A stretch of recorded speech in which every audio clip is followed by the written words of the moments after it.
রোজার মাসে তারাবি পড়েন না? দেখবেন 10 রাকাত না হতে হতেই কেন শয়তানে ঘুম পড়ায়, আবার কি আবার পড়ে ঘুমো যা সুগা, পিঠে চাবড়িয়ে ঘুম পড়িয়ে দেয়। শয়তানের কাজ ঘুম পড়িয়ে দেয়। একে নামাজ পড়তে দিই না, তারাবি ছেড়ে চলে যাক। একে রোজা রাখতে দিই না, শয়তান বাধা দেয়। রোজা রেখে কি করবি? রোজা রাখতে দিস না, একে শয়তানে বাধা দেয়। শয়তানের বাধা খুব বড় বাধা। শয়তানের বাধাকে যারা উপেক্ষা করতে পারবে তারা আল্লাহর নৈকট্য লাভ করতে পারবে। জোরে বলুন সুবহান। আজ থেকে নিয়ত করুন 5 ওয়াক্তের নামাজ আজ ফজর থেকে কে কে পড়বেন? এ হাত তুলেন, কে কে পড়বেন ইনশাআল্লাহ? এ নামাজ কেউ কাজা করবেন না। আমি বলে যাচ্ছি, যদি 1 ওয়াক্তের নামাজ কাজা না করেন আজ ফজর থেকে, আপনাদের ওপরে কার রহমত বর্ষিত হবে? আমার আল্লাহ রব্বুল আলামিন রহমত বর্ষিত করবেন। জোরে বলুন সুবহানাল্লাহ। আপনি 5 ওয়াক্তের নামাজ পড়ুন, আপনি নামাজি মুসল্লি দিনদার হয়ে যান, পরেজগার হয়ে যান, আল্লাহওয়ালা হয়ে যান। আল্লাহ আপনার জন্য মঙ্গল রেখেছে। আপনি যখন আল্লাহ দিনের ওপরে থাকবেন, দিনের ওপরে প্রতিষ্ঠিত হবেন, আল্লাহ আপনার সার্বিক মঙ্গল করবে। শুধু আপনি ভাবছেন যে অনেক মানুষ অসুস্থ হয় না? মনে করেন নামাজ পড়ছে, মানুষটা কেন অসুস্থ? আমার আব্বা জান তো মরণপন্ন হয়ে গিয়েছিল লকডাউনের সময়, মারা যাবে। আমি ভেবেছিলাম আর বাঁচবেন না। দুর্গাপুর হেলথ ওয়ার্ল্ডে ভর্তি, বর্ধমানে একটা নার্সিংহোমে রং ট্রিটমেন্ট, তুলে নিয়ে গিয়ে হেলথ ওয়ার্ল্ডে 4 দিন ছিলেন। আস্তে আস্তে সুস্থতা দান করলেন। মানুষ দোয়া করেছে, সবাই দোয়া করেছে, আমি দোয়া করেছি, আল্লাহ কবুল করেছেন, আবার সুস্থতা দান করেছেন, আবার জলসা করছেন। এটা কোনো কথা নয় আমি অসুস্থতা দান করি। জানবেন অসুস্থতাটাও আল্লাহর একটা নিয়ামত। যখন মানুষ বিছানায় পড়ে থাকে আর অসুস্থ থাকে, আস্তে আস্তে সে যখন বলে আল্লাহ ভালো করে দাও, আল্লাহ ক্ষমা করে দাও, আল্লাহ রব্বুল আলামিন, আমার নবী বিশ্ব নবী বলেছেন, হাদিস শরীফে আছে, তাদের গুনাহগুলো আস্তে আস্তে আমি আল্লাহ রব্বুল আলামিন ক্ষমা করে দিই। জোরে বলুন সুবহানাল্লাহ। কিছু মানুষ কবরে যাবে আর কষ্ট পাবে, আস্তে আস্তে তাদের গুনাহগুলো কিয়ামতের আগে সব আমি ক্ষমা করে দিয়ে তাদেরকে মাসুম করে কিয়ামতের দিনে দাঁড় করাবো। জোরে বলুন সুবহানাল্লাহ। আবার কিছু মানুষ কিয়ামতের দিনে কষ্ট পাবে, জাহান্নামে যাবে, কষ্ট পাবে, পুড়ে ছাই হয়ে, যখন তাদের অহংকার গুনাহ সব পুড়ে ছাই হয়ে যাবে, আবার আল্লাহ বার করে তাদেরকে আবার জান্নাতে দাখিল করাবেন। জোরে বলুন সুবহানাল্লাহ। জান্নাতে আল্লাহ চায় হার হালতে আমার একজন বান্দা যেন জান্নাতে প্রবেশ করে। আমার একটা বান্দা, আমার নবী বিশ্ব নবী কিয়ামতের দিনে সিজদায় পড়বেন আর কাঁদতে লাগবেন, বলবেন উম্মতি উম্মতি, আমার একটা উম্মতও যতক্ষণ পর্যন্ত বাকি থাকবে আল্লাহ রব্বুল আলামিন আমি সিজদা থেকে উঠব না। আমার আল্লাহ বলবেন, হে আমার বিশ্ব নবী, যারা শিরক করেনি, শিরক বাদ দিয়ে প্রত্যেকটা বান্দাকে নিয়ে তুমি জান্নাতে প্রবেশ করো। জোরে বলুন সুবহানাল্লাহ। আর সব থেকে প্রথমে জান্নাতে কারা যাবে? জোরে বলুন না, কারা? আমরা। জোরে বলুন সুবহানাল্লাহ। আপনারা আল্লাহ শুকর আদায়, জোরে বলুন সুবহানাল্লাহ। আমরা সব থেকে প্রথমে জান্নাতে প্রবেশ করব, এটাই হচ্ছে আমাদের জন্য ভাগ্যের ব্যাপার। যতগুলো নবীর উম্মত আছে, আমার আল্লাহ ওয়াদা করেছেন, হে আমার বিশ্ব নবী, তোমার উম্মতিরা এসছে লাস্টে যাবে ফার্স্টে জান্নাতে।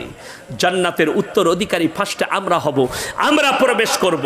আর আল্লাহ তাআলা জান্নাতটা যেটা সাজিয়েছেন, আল্লাহর কসম, আপনার রাজবাড়ি, আপনার রাজমহল, আপনার দুনিয়া, আপনার পার্ক, আপনার দুনিয়ার সব কিছুর থেকে আল্লাহ সুন্দর করেছেন। আমার মায়ের দিকে বলে যাব, অনুরোধ করে যাব, তোমরা নিজেদিকে পর্দায় রাখো, তোমরা নামাজি হও, মুসল্লি হও, দিনদার হও, পরেজগার হও, আর মুত্তাকি হও।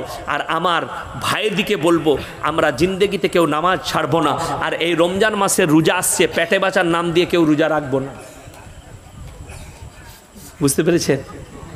অনেকজন বাহানা দেয় রোজার মাসে, তাই না? কি বাহানা দেয়? আমার না পেটে বিরাট যন্ত্রণা, রোজা রাখতে পারবো না, বাহানা দেয়। আপনি বাহানা দিলে কি হবে? আল্লাহ আমাদের জন্য দিনকে সহজ করেছে না করেনি? সহজ করেছে। অনেকজন দেখবেন 2 দিন 3 দিন 1 সপ্তাহ আগে কি করে, সার্টিফিকেট বার করে নিয়ে চলে আসে ডাক্তারের কাছ থেকে, আমার এইখানে ব্যথা, এইখানে পাথর, পেটে পাথর হয়েছে, রমজান মাস এলি। আমার একজন বন্ধু বলছে, ভাই আমি না রোজা রাখতে পারবো না, ডাক্তারের নিষেধ করে দিচ্ছে। আমি বলি অসুবিধা কিচ্ছু নাই। বলে কি করতে হবে? ফিদিয়াতুন তাআমু মিসকিন, যদি তোমরা অসুস্থতার কারণে রোজা রাখতে না পারো, গরিবকে তোমরা ফিদিয়া দেবে। একজন মিসকিন রোজা রেখেছে, তুমি তোমার খরচাটা তাকে দিয়ে দিবে। বলে তাইলে হয়ে যাবে? আমরা তাইলে হবে না, রোজার নেকিটা পাবে। যখন তুমি সুস্থ হবে আবার ওই রোজাগুলো রাখতে হবে। শালা প্রথম রোজাই দেখছি সেহরি খেয়ে মসজিদে চলেইছে। আমি কি ব্যাপার, তুমি যে বলে রোজা রাখতে পারবো না? বলে না, আমি যা হবে আবার রোজা রেখে দেবো। সে দেখলে শালা টাকাও লাগবে আবার রোজাও রাখতে হবে, বহু ঝামেলা, তার থেকে রেখেই দিই। বুঝতে, দুর্বল মানুষ, দুর্বল, এটা দুর্বলতা না, মিথ্যা কথা বলো না। রোজা রাখো। রোজা মানে হচ্ছে আত্মার শুদ্ধিকরণ, আপনার আত্মার শুদ্ধিকরণ। জানেন পৃথিবীর বড় বড় বিশেষজ্ঞরা বলেছে রোজার মাসে দেখবেন সব পেটের রোগ, ইসের রোগ সব ভালো হয়ে যায়, হয় না? যেন বলুন সুবহানাল্লাহ, বলুন সুবহানাল্লাহ। আপনি রোজা রাখবেন, শরীরে শয়তান, জানেন অনেক মানুষ মনে করে আমি রোজা রাখতে পারি না। ইন্না শাইতানা লিল ইনসানি আদুওয়ুম মুবিন। শয়তান হচ্ছে মানুষের প্রকাশ্য দুশমন। সে চায় যে এরা যেন কোনোদিন রোজা রাখতে না পারে। শয়তান রো রাহা হ্যায় কোরআন কি বদৌলত। আল্লামা ইকবাল লিখেছেন, শয়তান রো রাহা হ্যায় মুমিন কে বদৌলত। আপনি নামাজ পড়বেন কান্নাকাটির, রোজার মাসে তারাবি পড়েন না, দেখবেন 10 রাকাত না হতে হতেই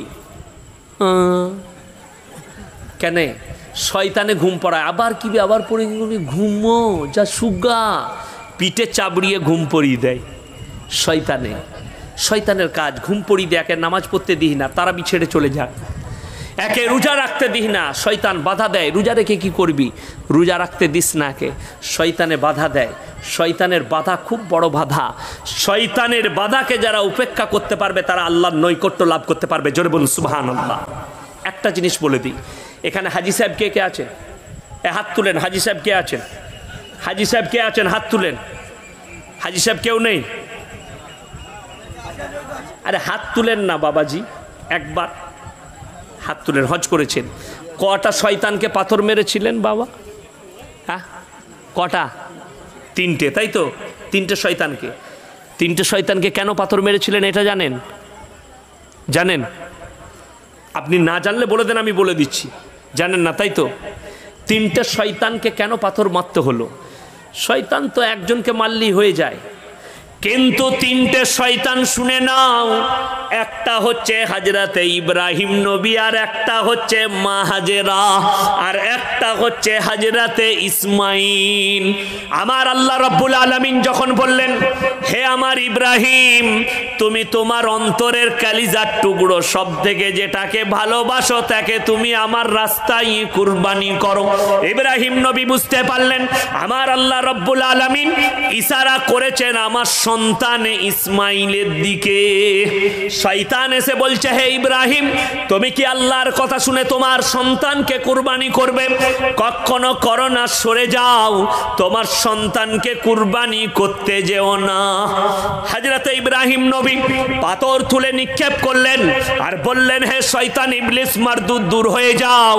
আমি হচ্ছি পৃথিবীর মধ্যে যত বাপ আছে আমি হচ্ছি ভাগ্যবান। আল্লাহ আমার কোলের সন্তানকে, আমার সন্তানকে কবুল করেছেন।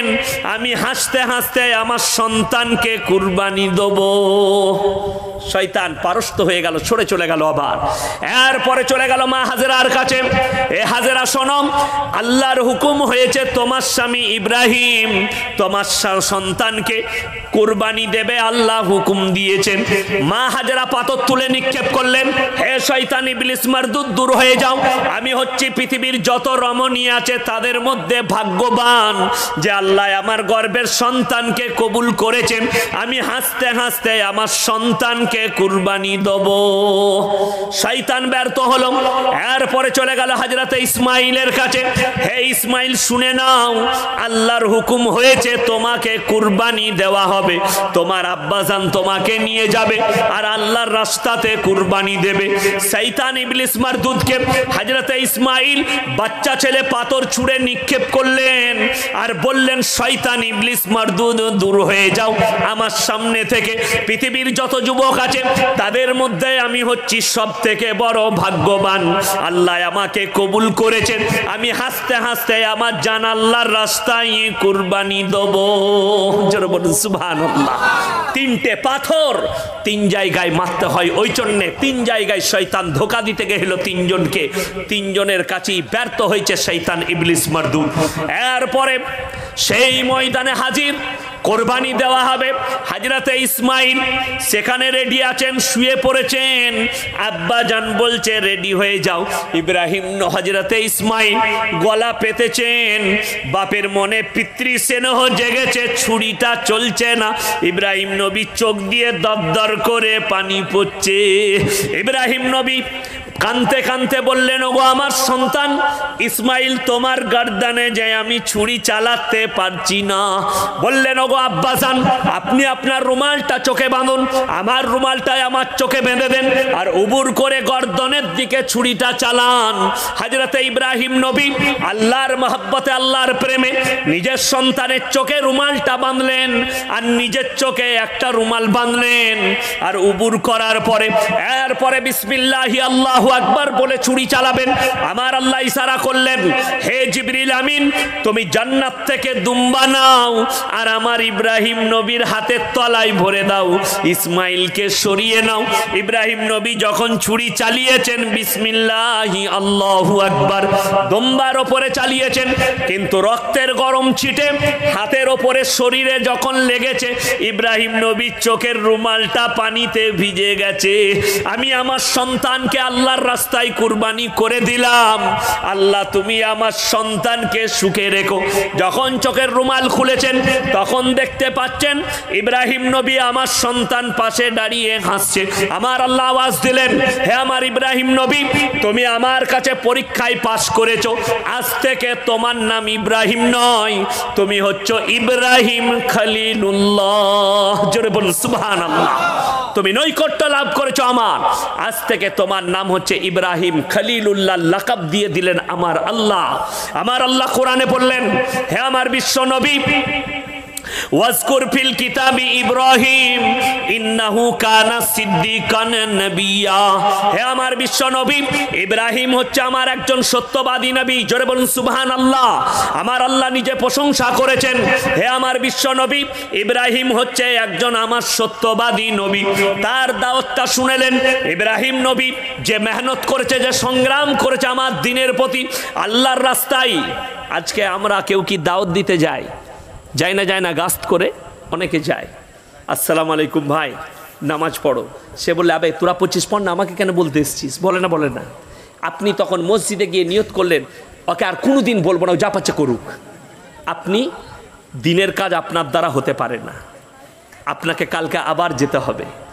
ইব্রাহিম নবী সংগ্রাম করেছেন, নিজের আব্বাজানকে বলছেন, ইসকাল আলিয়া বিহিয়া বাতিলি মাতা বুদু মালা ইয়াসমাউ ওয়ালা ইউবসিরু ওয়ালা ইউগনি আনকা শাইয়া। হে আমার আব্বাজান, আপনি কাদের উপাসনা করছেন? হাত পা নাড়তে পারে না, কথা বলতে পারে না, ভালো মন্দ দিতে পারে না, আপনি তাদের উপাসনা করছেন। ইব্রাহিম নবীর আব্বাজান বললেন, এটাই আমাদের মাবুদ, তুমি যদি আর একবার বলো তোমাকে মার্ডার করা হবে। ইব্রাহিম নবী আল্লাহর কাছে কাঁদলেন, আমার আল্লাহ নবুয়ত দিলেন, হে আমার ইব্রাহিম নবী, তুমি তোমার আব্বাজানকে দাওয়াত দাও। ইব্রাহিম নবী নিজের আব্বাজানকে কেঁদে কেঁদে বলছেন, ইয়া আবাতি ইন্নী কদ জানি মিনাল ইলমি মা লাম ইয়াতিকা ফাত্তাবিনি আহদিকা সিরাতান সাবিয়্যা। ওগো আমার আব্বাজান, আল্লাহ আমাকে নবুয়ত দান করেছেন, আপনি আমার আল্লাহকে বিশ্বাস করুন, আমাকে বিশ্বাস করুন, শয়তানের রাস্তায় আপনি অতিক্রম করবেন না। তাই আমার নবী বিশ্ব নবীকে আল্লাহ কোরআন দিয়েছেন। কোরআন কেমন কিতাব? কোরআনকে যদি জিজ্ঞেস করে, হে কোরআন তুমি কেমন কিতাব? কোরআন প্রথমেই বললাম, ইহদিনাস সিরাতাল মুস্তাকিম, আমি হচ্ছে ওই কিতাব, মানুষ যদি আমাকে ধরে, আমি মানুষকে সোজা পথটা দেখাতে এসেছি, যে পথ তোমরা যদি ধরে নাও, তোমাদের জন্য একদম জান্নাতে, তোমরা জান্নাতের রাস্তা অতিক্রম করে ফেলবে। তারপর আবার জিজ্ঞেস করা, হে কোরআন তুমি কোথায় ছিলে? বললে আমি লাহে মাহফুজে ছিলাম। তুমি কেমন কিতাব? কোরআন বলছে, জালিকাল কিতাবুল লা রাইবা ফি, আমার মধ্যে কোনো সন্দেহ নেই, হুদাল লিল মুত্তাকিন, আমি হচ্ছি মুত্তাকিনদের জন্য হিদায়াত স্বরূপ। তোমরা যদি আমার এই কোরআনের ওপরে আমল করো, কোরআনকে যদি বিশ্বাস করো, কোরআন তোমাদিকে ভালো উপদেশ দেবে। আবার কোরআনকে জিজ্ঞেস করো, তোমার শক্তি কেমন, তুমি কত বড় কিতাব, তোমার পাওয়ার কেমন? কোরআন নিচে বলছে, লাউ আনজালনা হাদাল হাদাল কুরআন আলা জাবালিল্লা রাইতাহু খাশিয়াম মুতাসাদ্দিয়াম মিন খাশিয়াতিল্লাহ। আমি যদি এই কোরআনটাকে পাহাড়ের ওপরে অবতীর্ণ করিতাম, পাহাড়টায় আমার ভয়ে চূর্ণ বিচূর্ণ হয়ে যেত। জোরে বলুন সুবহানাল্লাহ। এই কোরআন যদি আমি পাহাড়ের ওপর অবতীর্ণ করতাম, কোরআন নিজের পরিচয় কোরআনে বহু জায়গায় দিয়ে দিয়েছেন, যা আমি আমার পরিচয় দিয়েছি। শোনো, আমি এরকম কিতাব যে গোটা বিশ্বের মানুষের জন্য হিদায়েত স্বরূপ আল্লাহ আমাকে পাঠিয়েছেন। আমি এমন নবী পাঠিয়েছি রাহমাতুল লিল আলামিন, শুধু মুসলমানদের জন্য নয়, গোটা বিশ্বের মানুষের জন্য রহমত স্বরূপ পাঠিয়েছি। জোরে বলুন সুবহানাল্লাহ। কিছু কিছু বেঈমান কাফের, আপনারা ফেসবুক হোয়াটসঅ্যাপ ঘাঁটেন, সেখানে দেখতে পাবেন কেউ কেউ বলছে আল্লাহর নবী সাল্লাল্লাহু আলাইহি সাল্লাম 11টা বিবাহ করেছেন। সত্যিকারই করেছিলেন। আল্লাহর নবী 11টা বিবাহের মধ্যে পৃথিবীর মানুষের জন্য 11টা উপদেশ দিয়ে গেছেন। জোরে বলুন সুবহানাল্লাহ। 11টা উপদেশ। তার মধ্যে আমাদের দেশের অমুসলিম ভাইরা একটা উপদেশ গ্রহণ করেছে। জানেন কত বড় সেই গ্রহণটা? সেই উপদেশটা কত বড় উপদেশ? আপনার আশেপাশে অমুসলিম ভাই বন্ধু বান্ধব থাকলে জিজ্ঞেস করবেন। আমাদের দেশে একটা প্রথা ছিল, সতীদা প্রথা। স্বামী মারা গেলে অমুসলিম ভাইদের সেই চিতার ওপরে জ্যান্ত অবস্থায় তার স্ত্রীকে পোড়ানো হতো। শ্রী রামকৃষ্ণ পরমহংসদেব তিনি বললেন, মুহাম্মদ সাল্লাল্লাহু আলাইহি সাল্লামের বায়োডাটার পড়ার পরে কোরআন পড়ার পরে কোরআনে আছে, যদি তোমাদের চোখের সামনে কেউ যদি বিধবা হয়ে যায়, তোমার যদি পছন্দ হয়, তোমরা নির্দ্বিধায় তাকে হালাল অবস্থায় বিয়ে করে তোমরা স্ত্রী রূপে গ্রহণ করলে তোমাদের জন্য নেকি আছে, গুনাহ নাই। জোরে বলুন সুবহানাল্লাহ। ইসলাম যদি একটা বিধবাকে এরকম স্বীকৃতি দিতে পারে, তো আমাদের সমাজে কেন একটা বিধবা নিজের জীবন নিয়ে বাঁচতে পারে না? কেন সে বেঁচে থাকতে পারে না? কেন সে বিবাহ করতে পাবে না? শ্রী রামকৃষ্ণ পরমহংসদেব ইসলামের নবীজির বায়োডাটার পড়ার পরে বললে, এই প্রথাটা আমাদের তুলে দিতে হবে। সেই প্রথা উঠে গেল। জোরে বলুন সুবহানাল্লাহ। এরপরেও যারা বলছে ইসলাম কিছু দেয়নি, আল্লাহর কসম করে বলছি, তুমি নিতে পারোনি বলে তোমার মনে হচ্ছে কিছু দেয়নি। ইসলাম এমন একটা জায়গা থেকে বাঁচিয়েছে, আপনি যদি কোরআন খুলেন তো জানতে পারবেন, ব্যভিচার থেকে বাঁচিয়েছে। আজকে পৃথিবীর বহু দেশে মায়ের সঙ্গে ব্যভিচার হয়, বোনের সঙ্গে ব্যভিচার হয়, বিটির সঙ্গে ব্যভিচার হয়, সন্তানের সঙ্গে ব্যভিচার হয়। London, America, Britain, Japan, German. আমি একটা প্রতিবেদন সেদিনে পেপারে পড়লাম যে স্বামী স্ত্রী আলাদা হয়ে যাওয়ার পরে সেই মা নিজের সন্তানের সঙ্গে ব্যভিচারে লিপ্ত হয়েছে, স্বামী স্ত্রীর মতো। জোরে বলুন নাউজুবিল্লাহ। বাপ বিটি তারা বলছে আমরা একসঙ্গে থাকতে থাকতে লন্ডনের আমরা কখন যে শারীরিক সম্পর্কে জড়িয়ে গিয়ে স্বামী স্ত্রীর মতো আমরা বিয়ে করতে যাই। জোরে বলুন নাউজুবিল্লাহ। আর আমার কোরআন বলে দিলে, হুররিমাত আলাইকুম উম্মাহাতুকুম ওয়া বানাতুকুম ওয়া খালাতুকুম ওয়া বানাতুল আখি ওয়া বানাতুল উখতি। হে আমার বিশ্ব নবী বলো, 4 পারা শেষ পৃষ্ঠা হাফের পর থেকে যাদের বাড়িতে মানে কোরআন আছে খুলবেন, কার সঙ্গে তোমার বিবাহ করা না জায়েজ, কার সঙ্গে জায়েজ, কার সঙ্গে বৈধ, কার সঙ্গে অবৈধ, আমার আল্লাহ সব বিধানটা দিলেন। জোরে বলুন সুবহানাল্লাহ।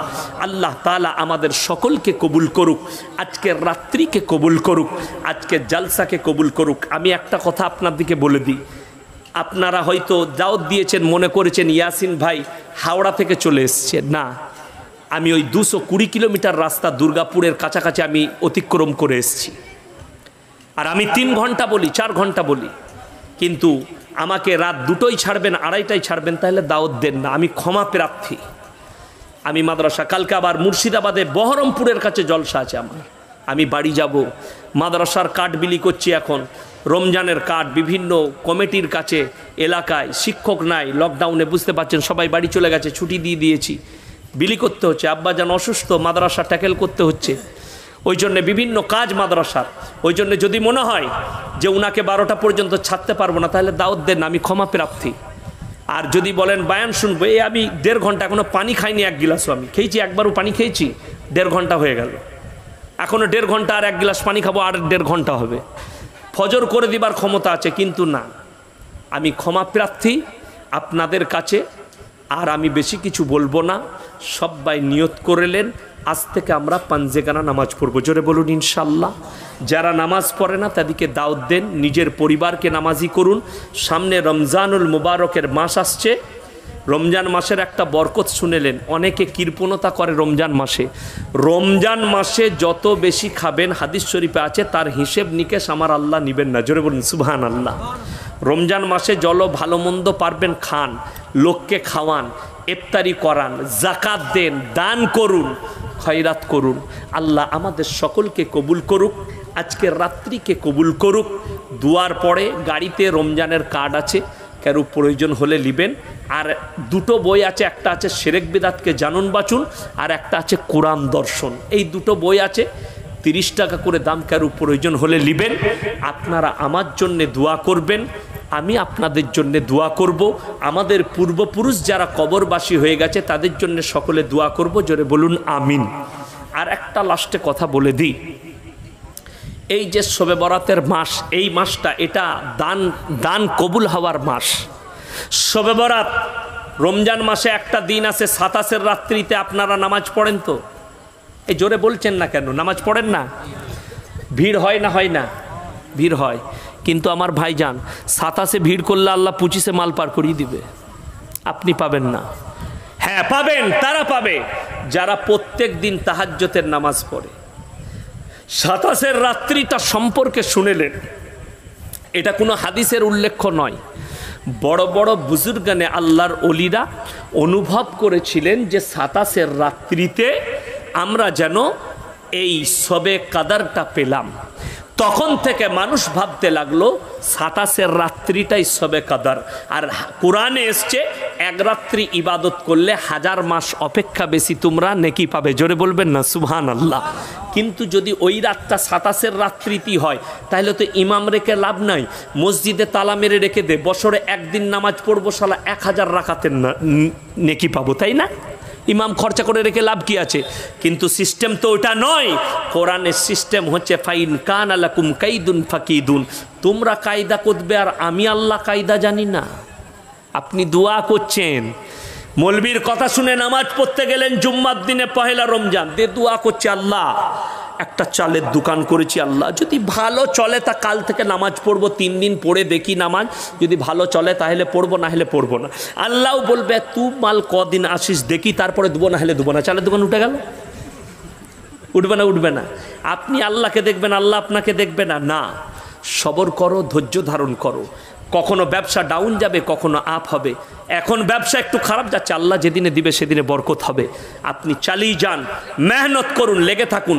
আল্লাহ আমাদের সকলকে কবুল করুক, আজকের রাত্রিকে আল্লাহ কবুল করুক। আমিন। ওয়া আখিরু দাওয়ানা আনিল হামদুলিল্লাহি রাব্বিল আলামিন। সবাই দরুদ শরীফ পড়ুন। আল্লাহুম্মা সাল্লি আলা سيدنا مولانا محمد وعلى آل سيدنا وشفيعنا وحبيبنا وسندنا مولانا محمد ربنا آتنا في الدنيا حسنة وفي الآخرة حسنة وقنا عذاب النار ربنا لا تزغ قلوبنا بعد إذ هديتنا وهب لنا من لدنك رحمة إنك أنت الوهاب। ইয়া আল্লাহ, আমরা গুনাহগার, খাতাকার, বদকার, সিয়াকার, আমাদের গুনাহকে তুমি মাফ করে দাও, খাতাকে তুমি দরগুজার করে দাও। আজকের এই মজমায় যে সমস্ত ভাইয়েরা, মায়েরা, বোনেরা আমরা হাত তুলেছি, আমাদের হাত তোলার পূর্বে পূর্বে বিগত জীবনের সমস্ত সাগিরা কবিরা, জাহিরি বাতিনি, দিনের দিবালয় রাতের অন্ধকারে যা গুনাহ করেছি সব তুমি ক্ষমা করে দাও। ইয়া আল্লাহ, এই তাহাজ্জুদের ওয়াক্তে কত মুরব্বী বাবাজিরা হাত তুলেছেন, কত মুবাল্লিগে দিন, কত মাসুম, কত তালবিনিম, কত উলামায়ে দিন হাত তুলেছেন। ইয়া আল্লাহ, তুমি আমাদের দোয়াকে ফিরিয়ে দিও না। আমাদের আজকের এই মজমায় যে সমস্ত ভাইয়েরা, মায়েরা, বোনেরা আমরা হাজির হয়েছি, ইয়া আল্লাহ তুমি আমাদের সকলের জানের, মালের, আবরু, ইজ্জতের তুমি হেফাজত করো। আমাদের কারোবারের, ব্যবসা বাণিজ্যই তুমি বরকত দাও, রুজি রোজগারে বরকত দাও। এই গ্রামের যে সমস্ত ভাইয়েরা মেহনত করে আজকে জলসাকে দিয়েছে, ইয়া আল্লাহ তুমি তাদের জানে, মালে, আবরু, ইজ্জতের তুমি হেফাজত করো। তাদের কারোবারে, ব্যবসা বাণিজ্যই বরকত দাও। তাদের সকলকে তুমি নামাজি মুসল্লি বানিয়ে দাও। আমাদের সকলকে তুমি নামাজি মুসল্লি বানিয়ে দাও। ইয়া আল্লাহ, যখন দুনিয়া থেকে যাব, ইয়া আল্লাহ তুমি আমাদের কবরকে আসান করে দিও, আমাদের পরকালকে আসান করে দিও। ইয়া আল্লাহ, আমাদের যত সমস্ত ভাইয়েরা দুনিয়া থেকে চলে গেছে, কবরে কি হালতে আছে জানি না, আল্লাহ তুমি তাদের কবরের দিকে জান্নাতুল ফিরদৌসের দরজা খুলে দাও। ইয়া আল্লাহ তাদের সমস্ত বিগত জীবনের গুনাহগুলো মাফ করে দাও। ইয়া আল্লাহ আমরা যখন দুনিয়া থেকে চলে যাব ইয়া আল্লাহ তখন তুমি পুলসিরাতে তুমি বিদ্যুতের গতিতে পার করে দিও। তোমার রসুলের হাতে হাউজে কাউসার তুমি দান করো, তোমার রসুলের পাশে বসার তুমি তৌফিক দান করো। ইয়া আল্লাহ যারা এই পৃথিবীর বুকে ইসলামকে মিটাতে চাইছে তাদের তকদিরে যদি ঈমান লেখা থাকে তুমি ঈমান দাও, তা না হলে তাদেরকে পৃথিবীর মানচিত্র থেকে মুছে দাও। ইয়া আল্লাহ 2021 সালে এই পশ্চিম বাংলার গদিতে যে বসলে উপকার হবে আল্লাহ তুমি তাকে বশ করাও, যে বসলে ইসলামের তোমার 10 দিকের ক্ষতি হবে আল্লাহ তাকে তুমি নিস্তে নাবুদ করে দাও। আল্লাহ তাকে তুমি পারস্ত করে দাও। আল্লাহ যারা ক্ষতি চাইছে এই রাজ্যের আল্লাহ তুমি তাদেরকে গদিতে বসিও না। আল্লাহ যারা সকলের উপকার চাই তুমি তাকে সাত্তার মধ্যে বসাও। আল্লাহ যারা ইসলামকে মিটাতে চাইছে তাদের তকদিরে ইসলাম লেখা থাকলে তুমি কালমা দান করো, তা না হলে তাদেরকে মিটিয়ে দাও, তাদেরকে মানচিত্র থেকে মুছে দাও। আল্লাহ প্রত্যেকটা মুসলমান নর নারী ভাই সকলের আবরু ইজ্জতের তুমি হেফাজত করো। ইয়া আল্লাহ জানি না তুমি কাকে ভালোবাসো, তার মুখের দিকে তাকিয়ে আমাদের দোয়াকে কবুল করে নাও। রব্বানা হাবলানা মিন আজওয়াজিনা ওয়া যুররিয়াতিনা কুররাতা আয়ুন ওয়াজআলনা লিল মুত্তাকিনা ইমামা। রব্বানা ওয়ালা তুহাম্মিলনা মা লা তাকাত লানা বি ওয়াফু আন্না ওয়াগফির লানা ওয়ারহামনা আনতা মাওলানা ফানসুরনা আলাল কওমিল কাফিরিন। রব্বানা ইন্নানা সামিনা মুনাদিয়া ইউনাদি লিল ঈমানি আন আমিনু বিরাব্বিকুম ফাআমান্না। রব্বানা ফাগফির লানা যুনুবানা ওয়া কাফির আন্না সাইয়্যাতিনা ওয়া তাওফানা মাল আবরার। রব্বানা ওয়াতিনা মা ওয়া'তানা আলা রুসুলিকা ওয়া লা তুখজিনা ইয়াওমাল কিয়ামা ইন্নাকা লা তুখলিফুল মিয়াদ। ওয়া সাল্লাল্লাহু তাআলা আলা খায়রি খালকিহি মুহাম্মাদিন ওয়া আলিহি ওয়া আসহাবিহি আজমাইন বিরহমাতিকা ইয়া আরহামার রাহিমিন। আসসালামু আলাইকুম।